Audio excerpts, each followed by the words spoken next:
Good evening. I'm Warren Wechsler, a member of the library, and it's my pleasure to celebrate the publication of the New York Game, Baseball and the Rise of New York, by welcoming its author, the novelist, journalist, essayist, and historian Kevin Baker.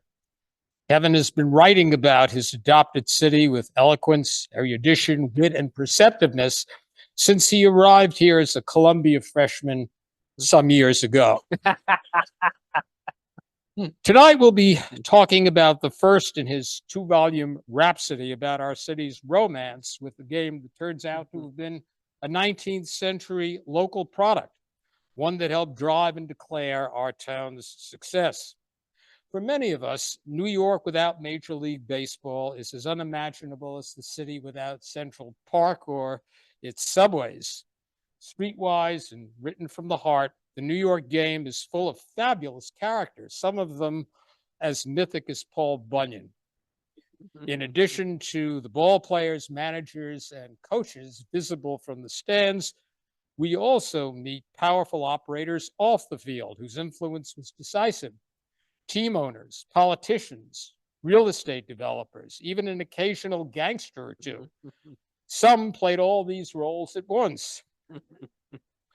When Henry James said that the loveliest words in the English language were summer afternoon, it's unlikely he was thinking of baseball. But a lot of us would be. Our summers made memorable watching ball games we discuss decade after decade.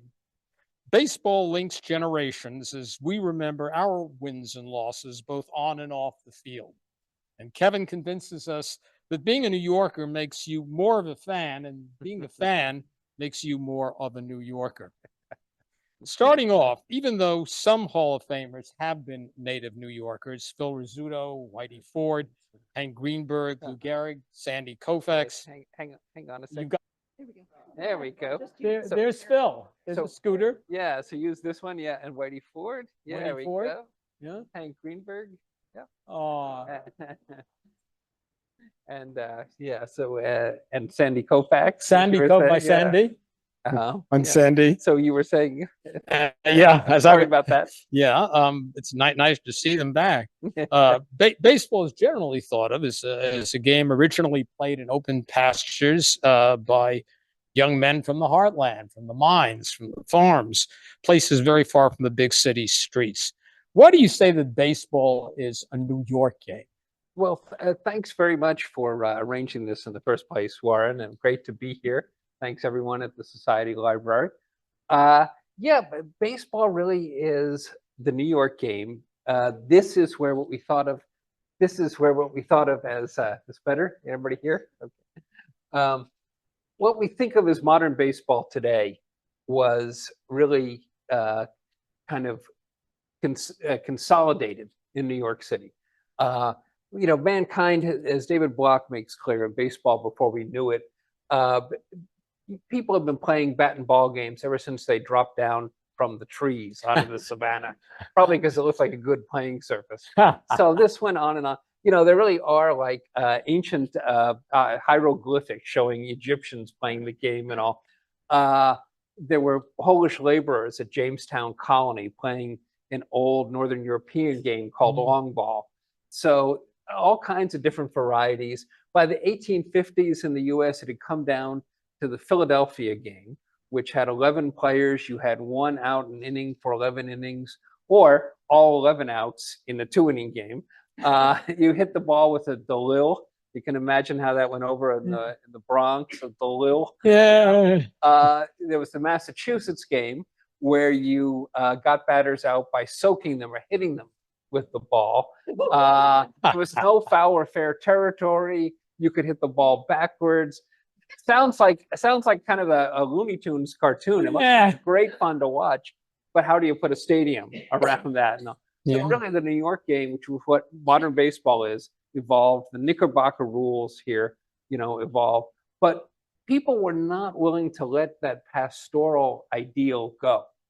So around the turn of the century, baseball decides to start a commission. A.G. Spalding of sporting goods fame starts this commission to look into the past of baseball. He particularly didn't want it attributed, this past attributed to rounders, which is one of many English bat and ball games, not really baseball's antecedent, but he didn't want it to be any foreign game.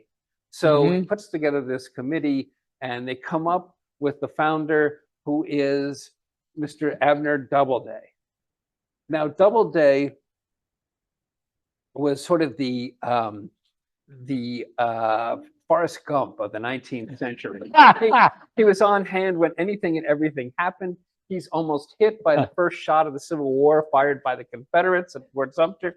He fires the return shot back. He held the line at Gettysburg, was badly wounded twice, went back to Gettysburg with Abe Lincoln for the address, went to seances at the White House with Mrs. Lincoln. He had the first cable car franchise in San Francisco. He read Sanskrit. He corresponded with Ralph Waldo Emerson, but he did not invent baseball. In fact, nobody really thought he did, even at the time.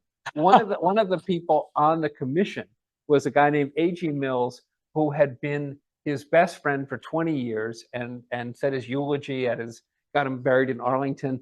And even he admitted that Doubleday had never mentioned the game of baseball to him, which is particularly odd since Mills had been president of the National League through that whole time.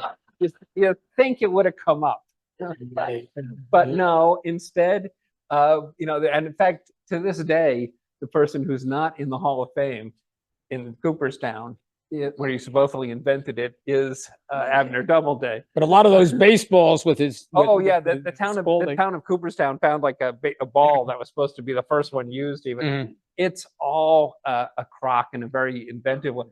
Apparently, John Thorne surmises that what really came about was that, like, Doubleday, along with Spalding and his wife, were devoted theosophists, and theosophy was kind of a gobbledygook of New Age religion at the time. Madame Blavatsky, whose picture you may have seen around. William Butler Yeats was a fan of Madame Blavatsky. Yeah, it was quite a thing. Totally forgotten today, but I love this theory. Not by some of us. Yeah.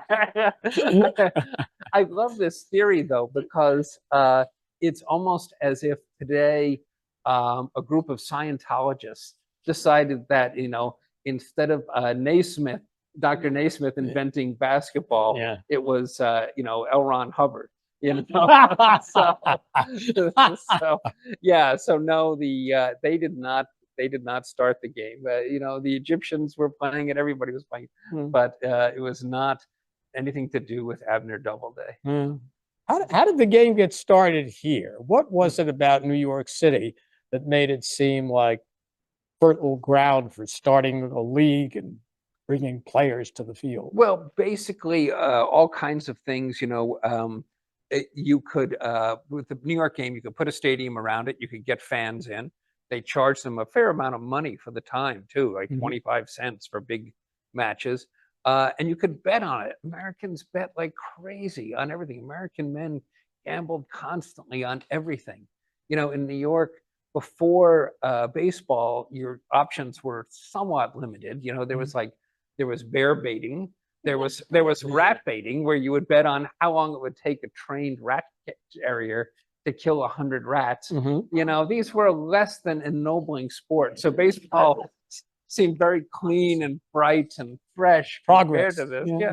But there was a certain element of corruption in it always, and this was, you have, but in any case, that's, this is what went on.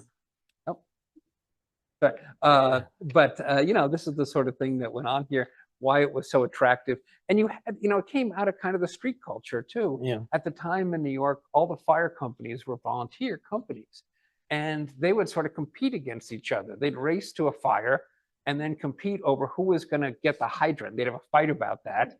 And then they would try to, like, the one that lost out would attach to the company that was attached to the hydrant. And that one would try to pump the water out so fast that it washed out the paint job in the other one, and then there'd be another brawl. And eventually, if something, eventually they might, if anything was left, eventually they might put it out. But it was kind of the street thing. You actually had vendors.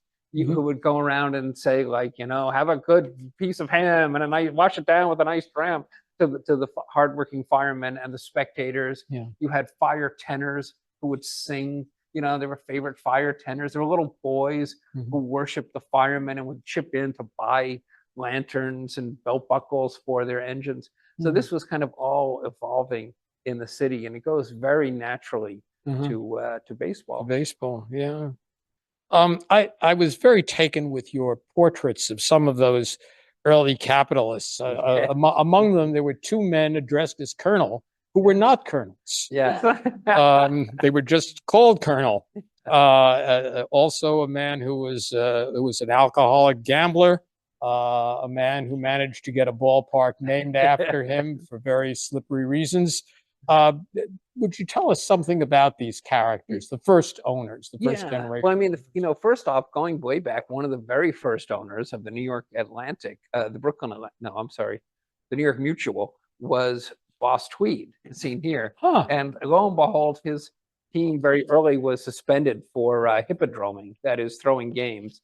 Not a big surprise. Mhm. And initially, from the very start, the game was very wrapped up with Tammany Hall, very wrapped up with this sort of, this most powerful and corrupt political machine in the country.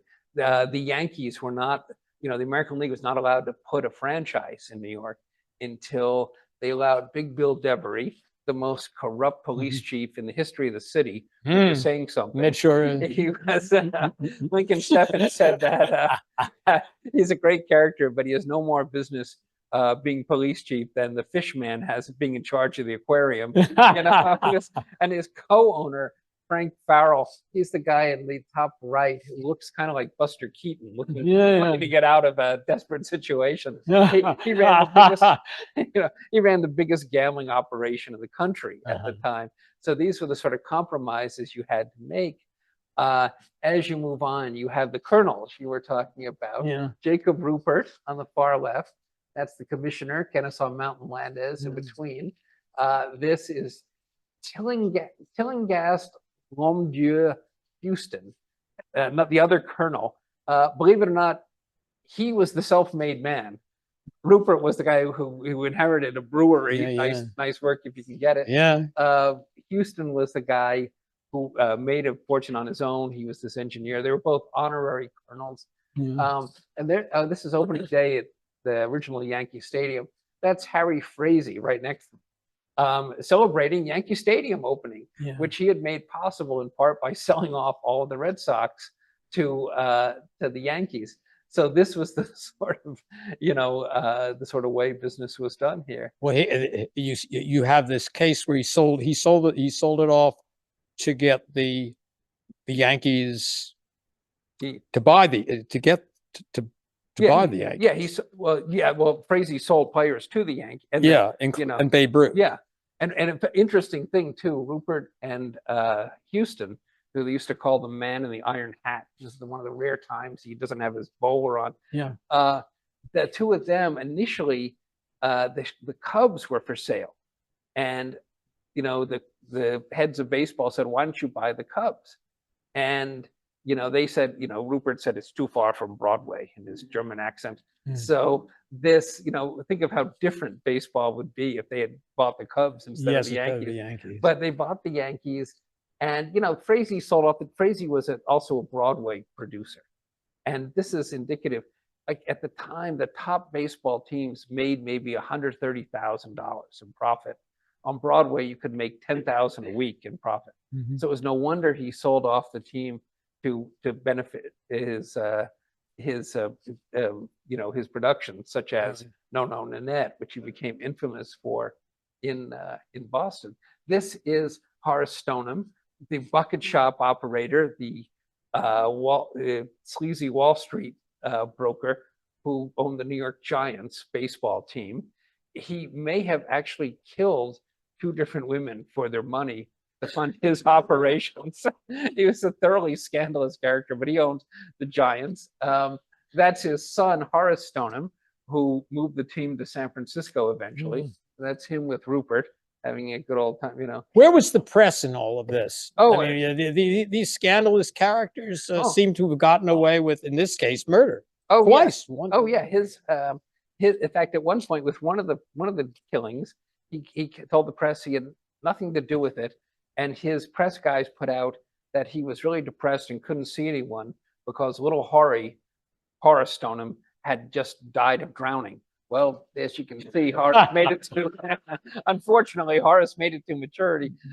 No. And then here are the Dodger owners. Oh, yeah. You know, actually, Ebbets, whose heroic effort saved the team for Brooklyn, is on the right there. On the left is McKeever, one of the two McKeever brothers, who owned the park too, because they had to they built Ebbets Field. Yeah. So, and yeah, you can see these fields. Oh, Here's Ebbets Field. After being completed, first started in 1913. And then you have Yankee Stadium, the cathedral. oh yeah. Oh, wonderful. And then the weirdest park of all, the old Polo Grounds. Yeah. Horseshoe shaped, you know, something like almost 500 feet to dead center field, 250, 270 on the lines, you know, Yeah. but which led to some of the most memorable plays in baseball history. How did they decide where to put the fields, and what impact did that have on the development of the communities surrounding those ballparks? Well, this was the thing. It was you know, you had to depend on Tammany, and if you weren't in good with the machine, they would drive a street through your ballpark, which they did on a couple different occasions, including the Yankees' original park up in Washington Heights, Hilltop Park, aka the Rock Pile, miserable place. They drove a street through it. You know, you had to keep up your dues with Tammany. You had to keep handing out, you know, free passes. Jacob Rupert was benefited from having been a Tammany congressman for 4 terms to get the German vote out. So, you know, this is a natural synergy for him. Then he has a ball team and a brewery. Unfortunately, Prohibition comes along, but he's the guy who starts to transform baseball really into a business and starts to take it away from the machine and the whole thing. But you know, in terms of where they would go, basically they went to the most marginal land possible. A number of these teams early on opened up parks on literal garbage dumps. Ebbets Field started in a place called Pigtown, where the local residents would come and dump their scraps for the pigs. You know, any place like that you could grab. The owners didn't dictate terms to the city as they do today. You know, you just put it anywhere you could. But they all didn't care a bit about the people around them. Here's the kind of immigrant look you have that starts in New York. And I love this bit with, I think this is during World War II, so you have the time is short, every minute counts. But the owners, you know, could have cared less. And eventually they showed that by most of them by moving out of town.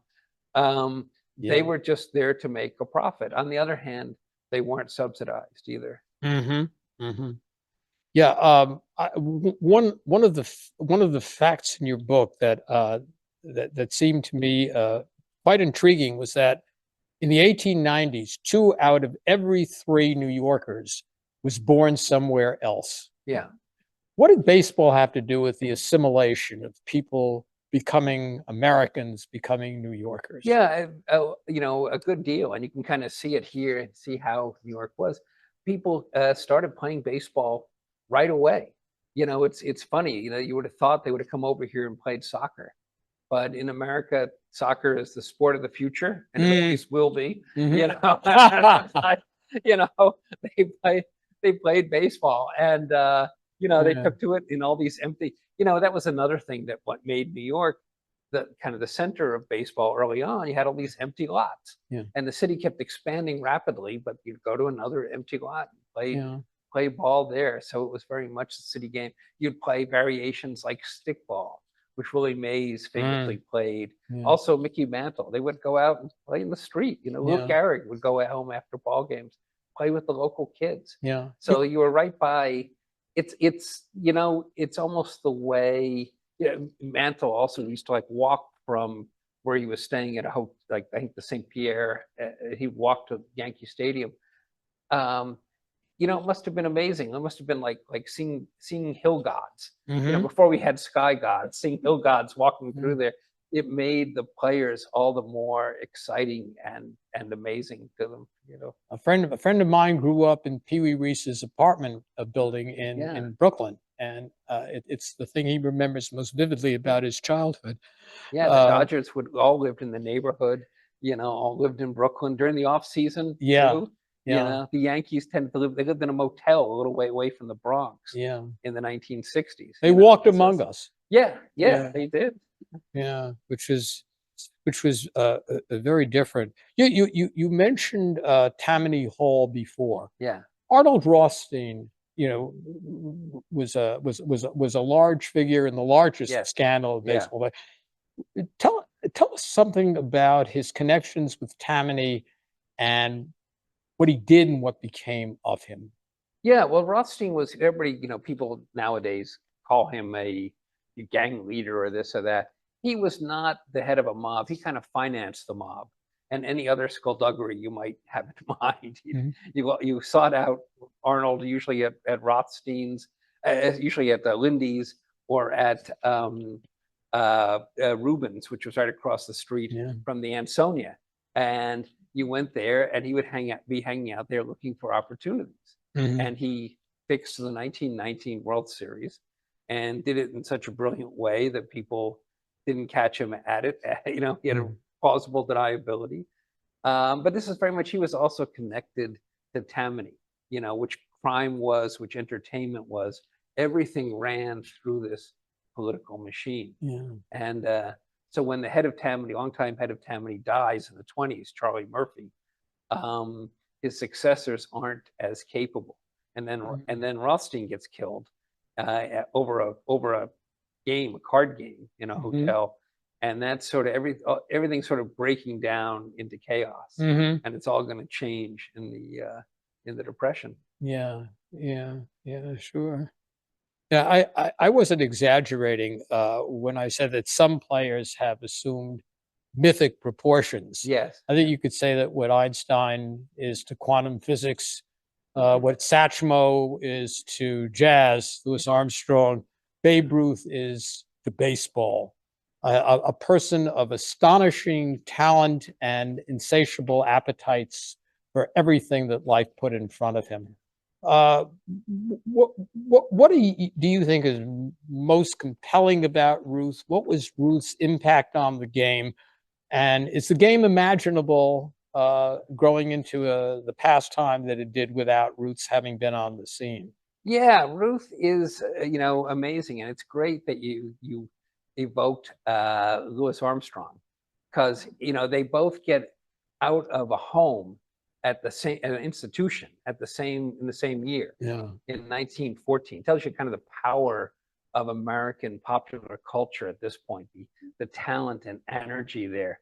Armstrong is released at the age of 13 from the what is it the do my Chuck Schumer here. The, um, uh, the Colored Waifs home in New Yeah. Orleans, and Babe Ruth gets out of St. Mary's Industrial School for Orphans, Delinquent, Incorrigible, and Wayward Boys Mm. in Baltimore. He was not actually orphaned. His parents just put him there Yeah. because they couldn't make him behave. Yeah. I mean, go no. They didn't seem to Yeah. feel that running a saloon on the Baltimore waterfront was a bad environment. It was just the Babe. So they Yeah. put him in there and pretty much forgot about him. They never came to visit. This place was kind of Dickensian. You ate literal gruel for breakfast, Mm. and you had like on every Friday you got 3 small hot dogs, Hmm. and on Sundays you got 3 slices of bologna. Mm. Terrible place, but they played baseball, and they played baseball. You didn't really get educated. You learned a trade. Ruth could sew a shirt expertly to the end of his life, but you did that, and you played baseball almost obsessively. Hmm. And Ruth comes out of there at the age of 19, and he's already an astounding ball player. His first at bat, intra-squad game with the Baltimore Orioles, who are like a high AAA team, the equivalent Mm. thereof. He hits a home run.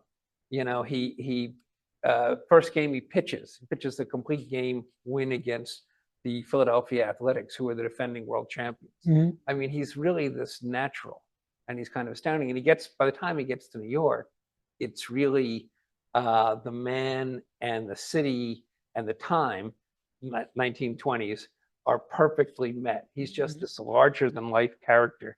You know, just to give you an example, he would start off every day with a dozen eggs, a pound of bacon, and a loaf of bread, with a bourbon and ginger ale on the side.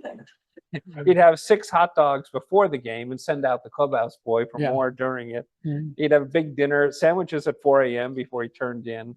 You know, he didn't particularly drink more than other ball players who drank a lot, Mhm. but he would do things like take an entire pitcher of iced tea, you know, lemon slices, tea, ice cubes, and all, Mhm.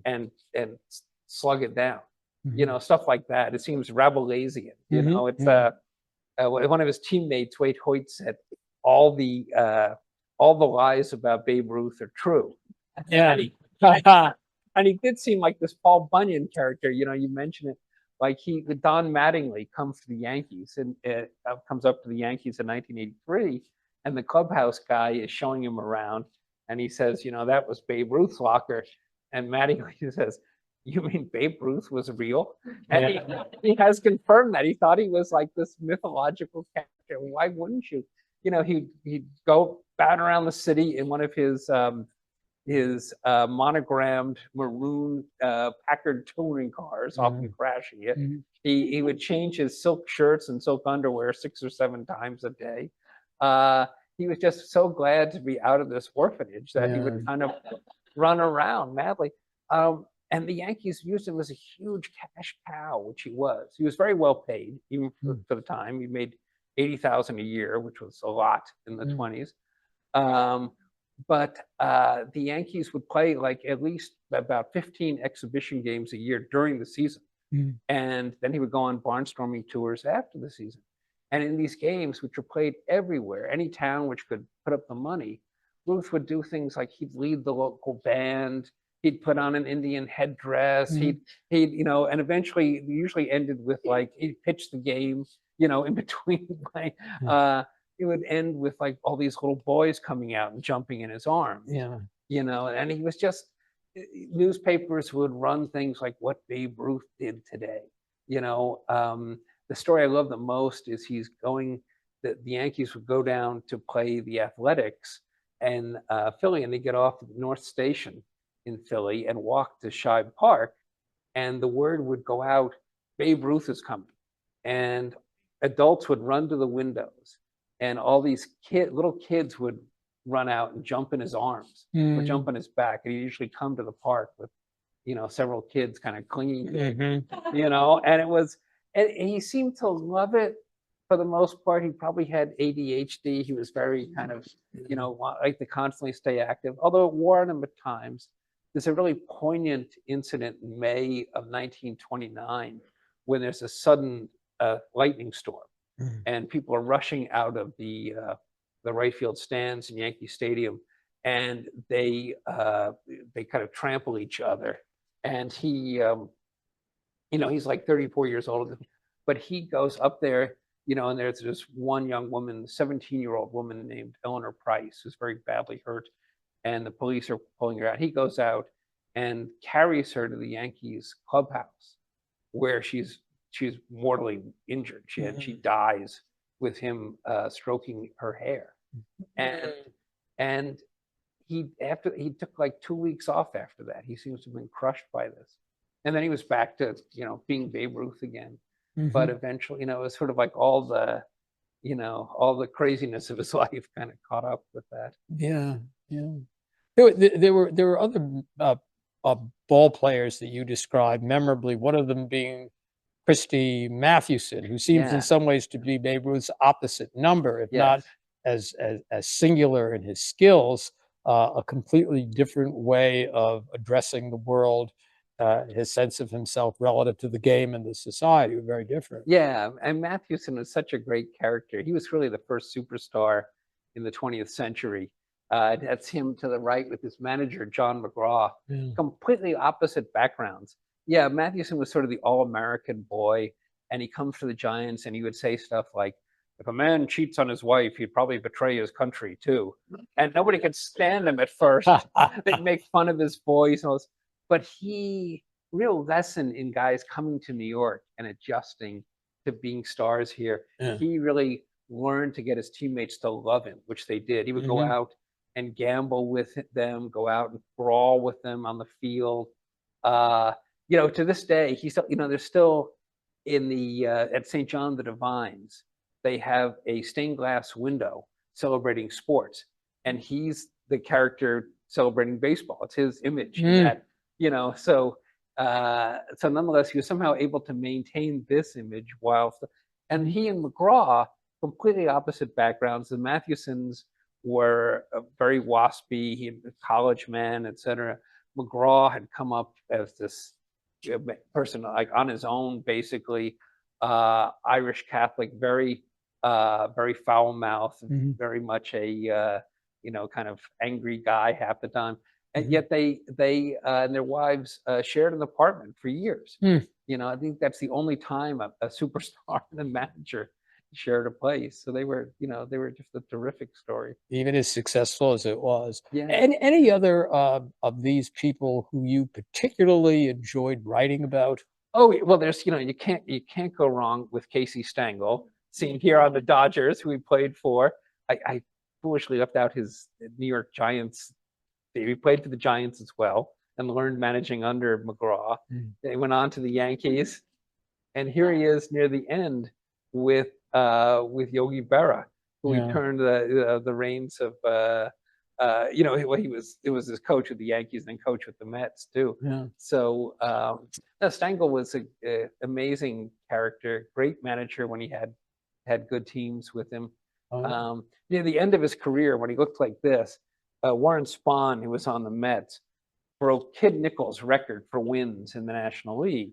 And the sports writers thought they would have fun, and they went to see Casey, and they said, like, let's see, oh, Casey, do you remember Kid Nichols? And he said, like, yeah, he used to live across the street from me in Kansas City. I went to see him before I went to my first on my first minor league contract to see what advice he would give. And he's like this eternal figure in New York baseball. How there isn't a stadium named after him is beyond me. Didn't he once bring an umbrella to a game to signal to the umpires that they should call a rain day, cancel? Another time he brought out a lantern to signal it's getting too dark. This actually was depicted on the cover of the Saturday Evening Post. The guys were becoming legends even as they were playing and managing. So there are so many. DiMaggio and Garrick during the 30s with LaGuardia. This is really ethnic New York kind of taking over. And this is how the city started to really like to think of itself as this virtuous city in the 30s after the wide open 20s. These were these great characters from immigrant families. They seem the epitome of class, all three of them. And this is what, Garrick's tragic end added to that. So this is the sort of, they really became New York culture. This is something Ron Darling calls the greatest baseball picture ever taken. It's Gehrig the day he takes himself out of the lineup because he's dying with ALS, and he's consoling Babe Dahlgren, the first baseman who was replaced him. So here he is consoling the guy going in for him. It's a great moment. These are two of my father's favorite players on the Giants, King Carl Hubble and Mel Ott, who used to squire Tallulah Bankhead around New York. So he was the guy whom DeRocha said, nice guys finish last, but he didn't seem to have done all right. Mel Ott came up when he was 16, didn't he? Yeah. I remember Master Melvin. I remember reading somewhere else that someone asked him if he'd ever played left field. He said, yeah, when I was a kid. Yeah. He came up as a catcher, and McGraw kept him on the team because he didn't want him to get spoiled by anybody else in the minors. He had such a, this guy is Luther called Dummy Taylor, which they called anybody who played who was hard of hearing or the deaf mute, as he was. He felt like quite a character, though. He would make his teammates take him to vaudeville. and Mm. explain the jokes as they sat next to him, sign the jokes. And the whole team, they were very good at hands, and we all had to learn sign language to Yeah. communicate with them. Yeah. This is Carl Mays, whose pitch killed a man, the only death on a major league ball field. Yeah. It hit Ray Chapman in Ray the head in Chapman. 1920. Sad, bitter. This is the most single corrupt character in the history of baseball, Hal Chase, infamous for fixing games, and played a key role in the 1919 World Series. Yeah. Yeah. I thought that some of the most moving passages in your book concerned race, and the way great ball players of color were denied the audiences and the income, the dignity and the equality that their talent and just human decency should have afforded them. It sounds like a parallel universe of athletic Yeah. excellence. Um, and the Negro Leagues coexisted uncomfortably, I suppose. Why did it take so very long for baseball to become integrated when it was clear that the arrival of players of this quality would have vastly enriched the game all the sooner? Yeah, it was, well, partly it was, just utter racism. Also, it was self-dealing. When they have the vote whether or not to allow Jackie Robinson to play in the 1940s, the vote of major league owners is 15-1 against. Only the Dodgers, who had Wow. signed him, voted for it. And the reason for that was in good part because by then you had, as you say, this other, this alternative universe of the so-called Negro League teams, and they played in a lot of the major league parks when the teams were gone. Teams like the Homestead Grays would play in Washington's Griffith Stadium, probably outdrew the Senators a lot of years, and they were reluctant to give up this money. But it's so crazy. I mean, it goes back. You had 55 known black players in the majors until 1884, when the color wall was really put up. And these players, many of them were just terrific. That's Oscar Charleston, the so-called Black Babe Ruth, who played for the Lincoln Stars, one of the all-time greatest New York teams.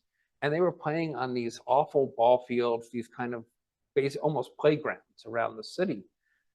Great team, great players on that team. Louis Santop, a great catcher, all these guys. But white people generally would not go see them. They didn't want, it didn't really matter how good they were. And they were very good. They regularly beat major league teams. They didn't want anything to do with black people. This is Martin Dihigo, one of the great Cuban players in the majors.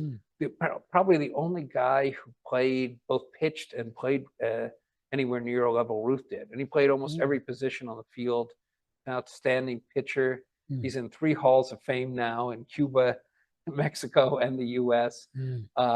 He was on the Cuban Stars, and then there's the New York Cubans, who were owned by this guy on the right, Alex Pompez, who started life in New York as a penniless and became a numbers baron.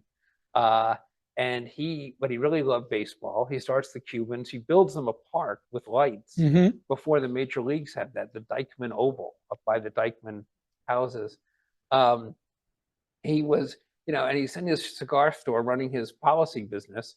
And one day Dutch Schultz's goons come in and say, you're working for us now, and your salary is going to be $250 a week, So that's bad. And then Tom Dewey's assistant DAs come in and say, you're testifying for us against Dutch Schultz.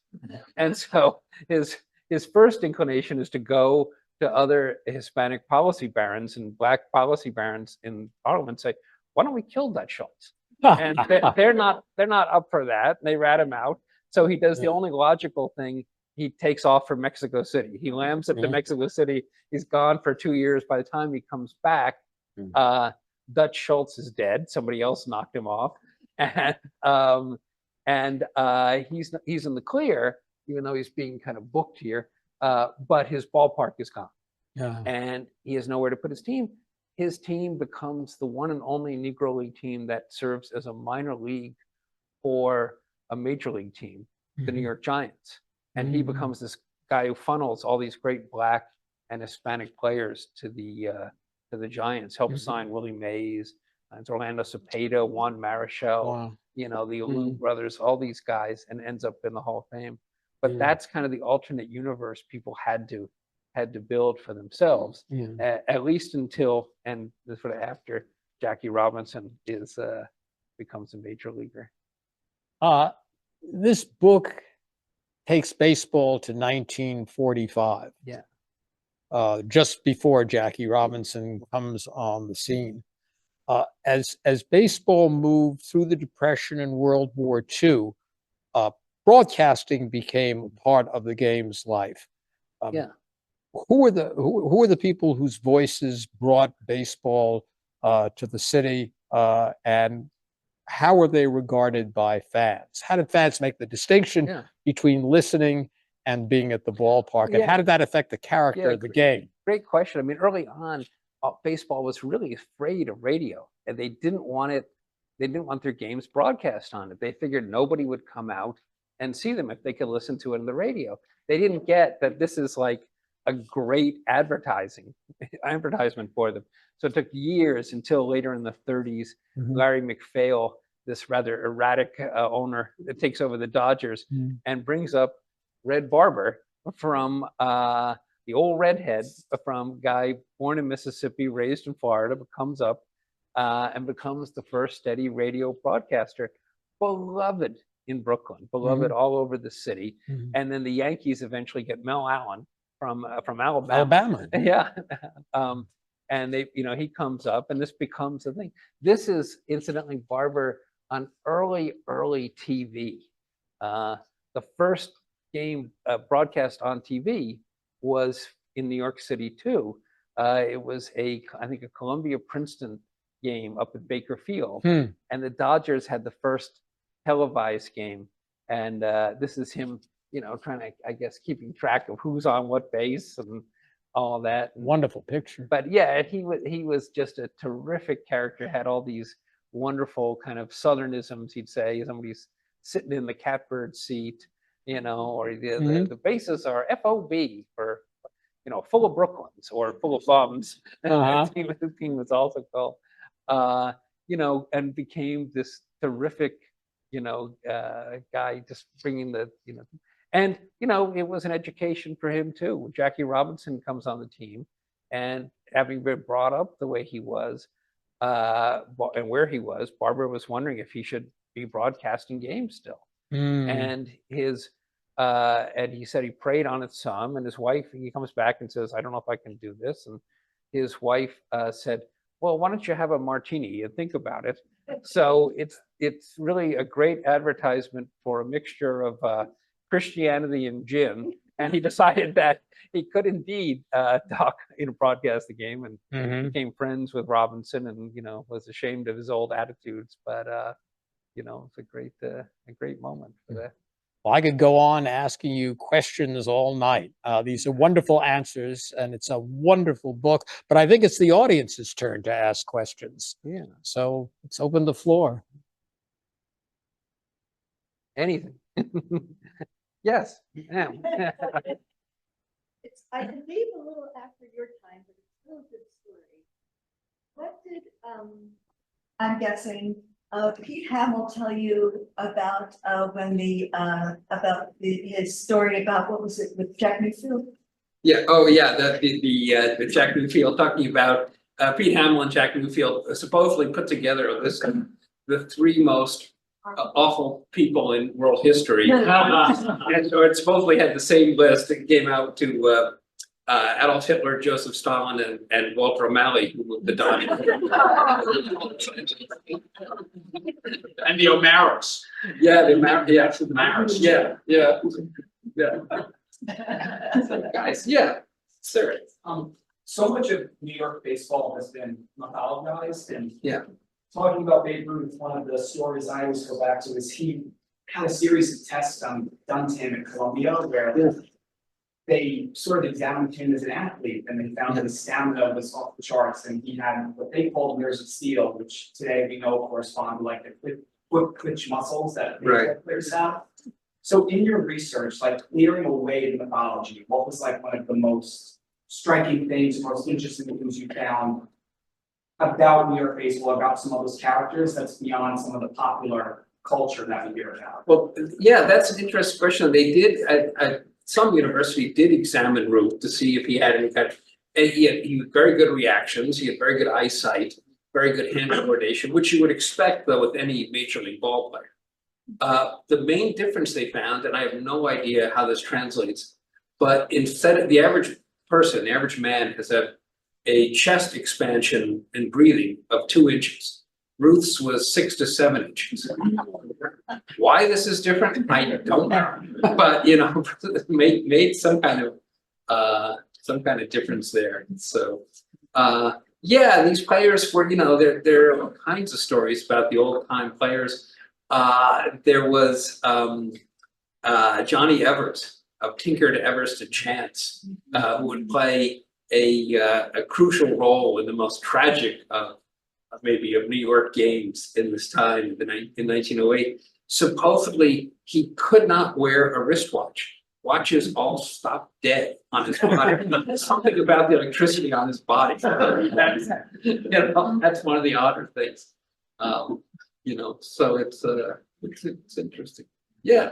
I think it's a real education. If we think we know Ruth or Garrett or Christy Yeah. Matheson, we don't until we read your book. Well, thank you. Well said. But in addition, we're going to learn about J. Ward Montgomery. Yes. And Cal Chase and whatnot.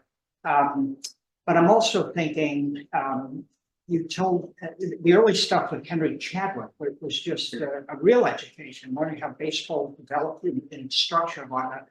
But one of my favorite parts was when you talk about Casey Stengel with the airplane. Yes, which, oh, when he called me, yeah. This was with Wilbert Robinson, the longtime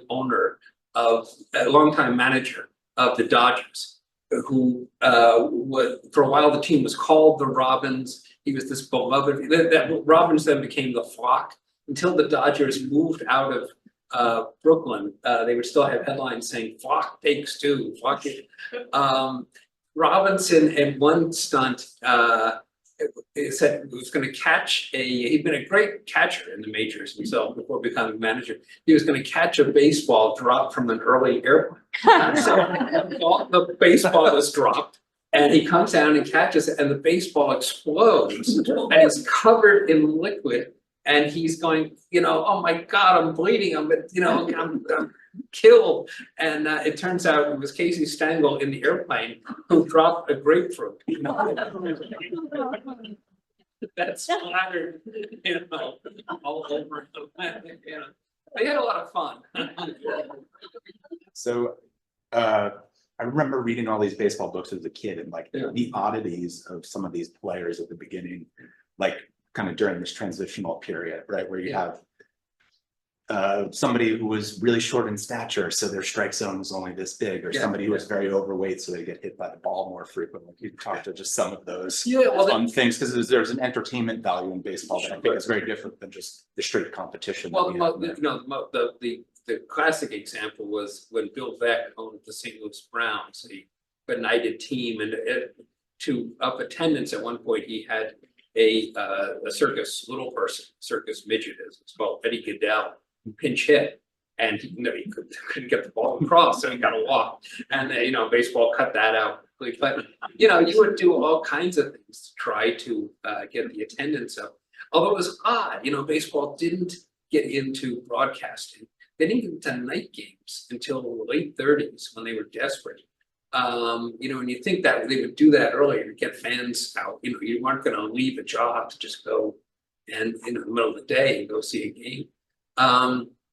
So those were all the sorts of, you know, they started things like Ladies' Day up until the late 60s. I remember this. You had Ladies' Day when ladies could come to the park. You know, otherwise it was considered kind of a man's space. And you know, I don't know if I think they got it free or something. So that was the thing. But Yeah, it was, you know, in Brooklyn, they had the knot hole gangs and kind of thing where you could get, kids could get in for some, you know, lesser charge, things like that.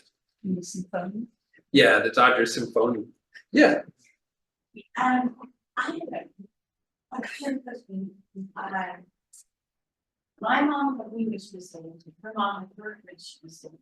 So my mother's grandfather, yeah. best friends with Ginger Beaumont. Oh, yeah, Ginger Beaumont, who was a great outfielder with the Pirates, right? At the first World Series game. Yeah, 1903, yeah. So this is a question. Yeah. My question is, I didn't believe a word she said. And she dug up somebody and went back to her town in Honey Creek, Wisconsin. Her picture, amazing stories. Wow. I was trying to come up to your own research. Was reading things that people have written, or did you ever go and find anybody firsthand that that's amendments? Yeah, I just made it all up. No, I was for this book, I was really standing on the shoulders of giants, you know. I have a whole bibliographical essay in the back of it because there's so much great writing about baseball. You know, yeah, I did some research into old newspapers and all that, but not really any interviewing, you know, and I've met a few ball players in recent years. I did a book with Reggie Jackson, you know, memoir of him first 2 years in New York. So, but there's just so much fantastic writing about it. The hard part throughout was condensing this, as my editors will tell you. They were very patient. They didn't kill me. So, but yeah. Yeah. So I believe there was a question about asking about the reasoning behind the placement of ballparks around New York City. Yeah. And you answered that it was like appeasing Tammany Hall. But I would originally assume that it was like whatever's accessible by key, by foot, and by streetcar, especially before the days of the automobiles. Could you like elaborate on the fact that it was Tammany Hall? Yeah, I mean, that helped, but originally, most of the parks, particularly early on, were really kind of far away from where most of the people were. You know, that changed quickly with the subways. But like the Giants, the first original polo grounds, which actually had been a polo grounds, was off kind of the northeast end of Central Park, which is a fair way. Most of, you know, New York was still kind of below 59th. And you know, before the subway, this is like 1880s. It's a long way going up there.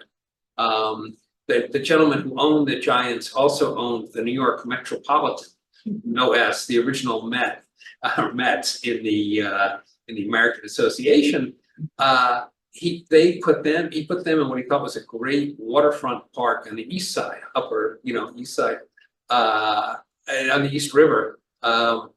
Around 107th to 109th. And apparently this was just such an awful dump. One of his players said, you go down for a grounder and come up with a handful of malaria. They were malaria. They were sold and they went off to Staten Island where they played for a couple of years. And the guy who owned the Staten Island ferry then, which was then private, offered this deal. You could get a free ticket and ferry crossing. And this was at the moment when the Statue of Liberty was being erected there. You can see that in the background. Still was not an attraction. The team died after 2 years. So, but this was, you know, and eventually Tammany drove a street through the original polo grounds. They had to move way up to East Harlem, which was really a kind of industrial area then, not many people there. The Yankees, after they got kicked out of Hilltop Park and were renters in the polo grounds, they found an abandoned lumberyard in the Bronx. That became where the original Yankee Stadium was. So this was, you were really scrapping for any land you could get in a city that, you know, that just didn't think about, you know, who cared, entertainment. That was, you know, baseball, that was far down the list for the city that was in a manufacturing giant. You know, it just didn't have priority. Yeah, sir. Oh, this is actually not a question, Okay, a compliment. thank you. I was glad to hear something. No, just listening you describe your book, it seems so clear that you don't have to care anything about baseball to enjoy. You've gotten so much of the history of New York into this, and presumably America, but specifically New York, into all of this, which makes it so compelling. That I think non-sports enthusiasts would love it, so. Well, thanks so much. That's great to hear. Yes, and non-sports enthusiasts would love it and should buy many copies for their friends. Yeah, this was originally the brainchild of Andrew Miller, an editor of mine who came up with this about 25 years ago. I thought, oh, this will be easy, sure. History of, 200 years of New York City history and baseball history. And when I got into it, I found just how crazy it was. But he and John Freeman and the other people at Knopf were really very patient about it and wonderful about it. And yeah, it was interesting and fun putting it together, the city and the game. And both have been long time sessions for me. So They illuminate one another. yeah, hope. Sorry. Yeah, I was interested that gambling plays a big part, it seems, in your story about setting Oh, up yeah. baseball. Yeah. And then by the 20s and 30s, maybe it's because of Judge Landis, who you featured. You don't hear much about it. When I was growing up, people didn't talk much about gambling on baseball games, but now it's a different story. I mean, look at the story in today's paper about Ohani and stuff like that. It's huge. So I want to get any comment on the fall of gambling, the rise of gambling, the fall of gambling, and I guess the rise again. Well, and this is the thing. This is baseball invited the devil back in the room. There have been gambling on games in the major leagues. The owners who were fully in control kept wages so low that players were tempted to gamble. For the most part, for years, they would mainly throw games that were kind of meaningless at the end of the year. And so few gamblers would know. But the idea that maybe you could fix the World Series became more and more. Every time there was a World Series upset, people would say, like, man, maybe it was fixed. And finally, the Chicago White Sox in 1919 decided, we're not going to put up with this. We're going to fix the series. At least half the team did. And they were staying, it was then a very popular ball player hotel, the Ansonia, amazing history. And they put it out that they were for sale. And they got more than one bidder. And it seems they went with Rothstein, but there was all kinds of skullduggery. And, when this breaks the next year, it's a huge scandal. It threatens to destroy the sport. Baseball brings in Judge Kennesaw Mountain Landis, a thoroughly eccentric judge. Haywood Broun said something like he was a great example of how far an American who is a natural actor could go, so long as he does not get on stage. But he puts this firm thing on it. If you even know about gambling and don't tell anybody, you're out of the game, and throws a bunch of people out in the 20s. And the thing is, and then Ruth comes. And Ruth is this gargantuan figure. He entrances the public. He kind of saves baseball. By this pitcher who changes to hitting and can do anything seemingly. This is great. So baseball now, like all other big sports, has invited the devil back in there. They put up, they've given in totally to gambling advertisements. And the guy baseball was hoping is going to save them is Shohei Ohtani, who they have constantly and rather exaggeratedly made out is even better than Ruth. Basically, he's a designated hitter who pitches. So sometimes. you worried? Well, so I think now this is a huge scandal in baseball. If he really is the person who, if he really did the betting himself, that's their big star who's going to blow up, and that should be something whereby all the major leagues think about what they're doing, putting teams in Las Vegas, endorsing gambling, talking constantly about the odds. I think they think everybody makes too much money now to throw the game, and that they don't count on things like compulsive gamblers. They don't count on people like umpires, ancillary people involved with the sport. This is a corrupting vice, and it will destroy professional sports if they're not more careful. Yeah. What are some of the famous trades that people made where a club really has someone fabulous, but traded them away? Turned out to be a big mistake. But a good thing for the team that dominates. Well, there are always things like that, even for people who really knew their baseball. John McGraw traded Frankie Frisch, the Fordham Flash, who was a terrific player, for Rogers Hornsby, who was also a great hitter. Hornsby couldn't get along with anyone and lasted a year in New York. Frisch went on to lead the Cardinals to pennant after pennant. Great, the Yankees, of course, were able to pick up all these players from Harry Frazee, intent on no on the net, and no on the net was a big hit. So Frazee was very satisfied. But yeah, there were constantly guys being traded who, everyone regrets afterwards. The Giants traded Hack Wilson, bizarre character, kind of called the Caliban of baseball, tiny feet. He was very squat, looked like a fire hydrant, tremendous home run hitter. Things like that, which would go on.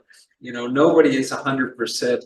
But the key to the Yankees' success was they really made the team into a corporation before anybody else. The Giants were kind of very connected to Tammany. They kept pulling money out of the team.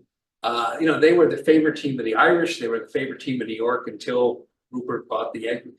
The Dodgers were always underfinanced and financed in part by people with ill intentions, such as Mr. O'Malley. But the Yankees very quickly made it. They brought in the general manager. He boasted about how he almost never went on the field at Barrow.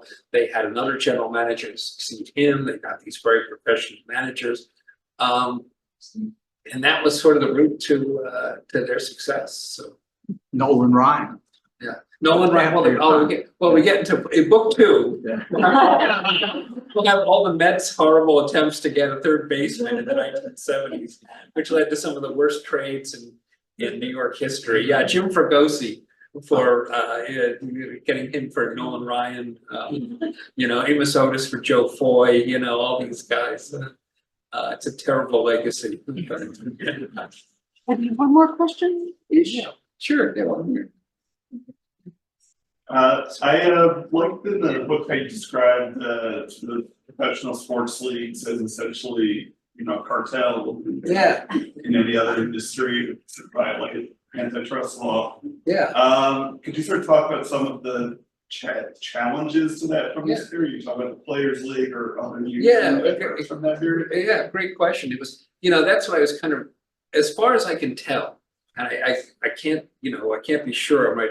But as far as I can tell, the very first league was a professional baseball league, the National Association, 1871. I can't find any example of an amateur, European, other league anywhere. Before that, teams just played other teams from big matches from time to time. Here's a league, and a league, of course, is a cartel. A league is, meant to keep people out as well as keeping people in. So this became, kind of the baseball owner's route to putting in things like the reserve clause, completely outrageously unconstitutional. You can't go and sign a contract with another team even after your contract is completed. And yet for years the Supreme Court ruled that was okay because it was officially a game, not a business. But in any case, the Players League rebelled against this. As this gentleman mentioned earlier, they were led by this guy, John Montgomery Ward. Quite a character, went to Columbia Law School, was a practicing lawyer, very smart guy, hung out with a lot of theater royalty. Both his wife and his mistress were leading Broadway actors. So he starts this union, and they start the Players League in 1890. they mortally, injure one of the major leagues, the American Association, and they almost kill off the National League. The Players League almost wins, and they don't in the end, and they fold. And that's the way. Think about how different things would be if that had succeeded. It's an amazing story. And another thing, he wanted to also integrate the Players League, but sadly, too many of his fellow players did not. So that's where that stopped, which is also a shame. But yeah, amazing moment that might have overturned everything we think about professional sports. Thank you so much.